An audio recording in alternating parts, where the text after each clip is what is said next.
Angklung ajaib.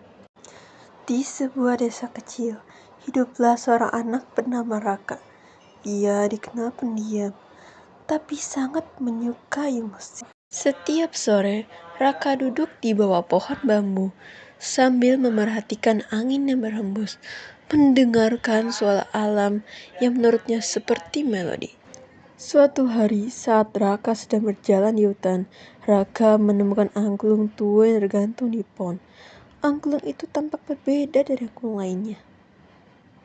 Angklung itu lebih gelap dari angklung lainnya. Dan ketika tertiup angin, suaranya terdengar sangat merdu, seolah memiliki kehidupan. "Siapa yang menaruh angklung di sini?" gumam Raka.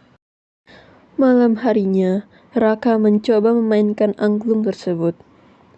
Ketika digoyangkan, terdengar nada yang sangat indah. Lebih indah dari angklung manapun yang ia pernah dengar. Tiba-tiba, sesuatu yang aneh terjadi. Tanaman di halaman rumahnya yang awalnya layu, perlahan menjadi mekar kembali. Raka terkejut. Apa ini angklung ajaib?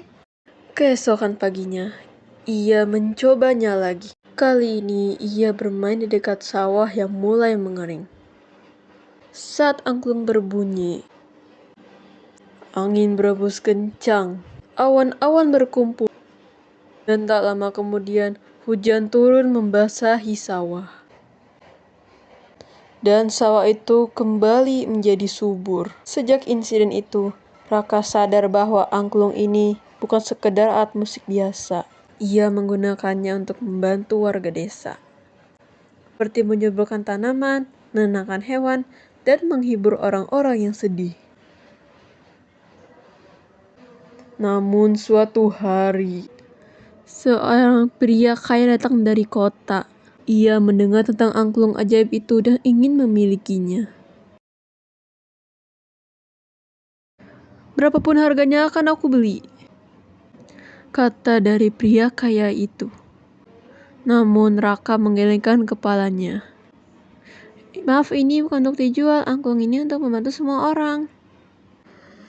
Ia itu marah dan mencoba merebut angklung tersebut. Namun saat ia menggoyangkannya, tidak ada suara indah yang keluar. Hanya ada bunyi sumbang yang membuatnya terkejut.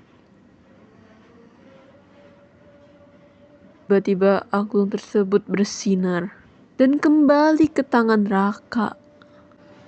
Tiba-tiba seorang kakek misterius muncul di antara mereka. "Angklung ini hanya bisa dimainkan oleh hati yang tulus," gumam kakek itu. Pria kaya itu pun pergi dan malu. Sejak saat itu, Raka semakin bijak dalam menggunakan angklung ajaibnya. Dia tidak hanya membantu desa, ia juga mengajarkan anak-anak lain untuk mencintai musik dan alam. Setiap angklung itu berbunyi, desa kecil itu akan selalu dipenuhi kedamaian. The end.